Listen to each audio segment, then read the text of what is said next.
when your father came to establish this RIFSU, was there any church in Eastern land that was founded by Esan person before your father came for in Eastern land, sir? Yeah, by the grace of God, to the best of my knowledge, there was no church like that founded by any Esan person. The churches that was here when my father arrived this land in 1975 was the Orthodox churches. We talk about the CMS, which is, of course, the Anglican and all of that.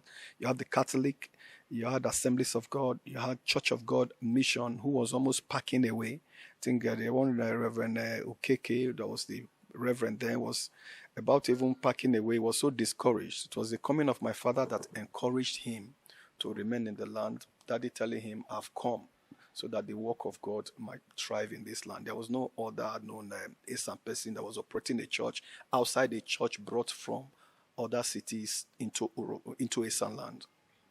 I think by your statement now, you are making it clear that your father was the first Esan man to have a church established here in Esan land.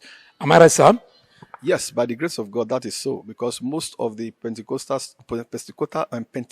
churches you are seeing today, other churches, they're either my father's product or product of my father's product or product of my father's products. Yeah, that is wonderful.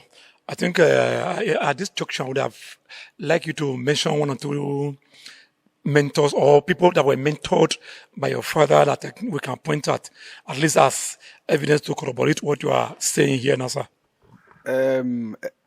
Pastors here in the land, we have people like Bishop Antonio Kosun today, who, though he's not a general overseer of his church, but he's an archbishop of Esan land today by the grace of God.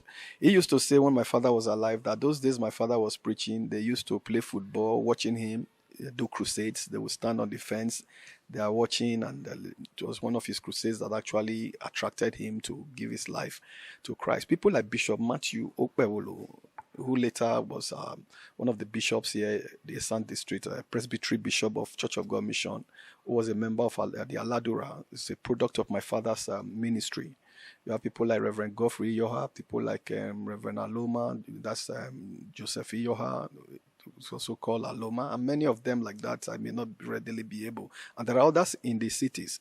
And I also want to point that although this is not from Esan, CPM, Christian Pentecostal Mission, late Reverend Dr. Ezekiel, is a product of my father's outreach and ministry.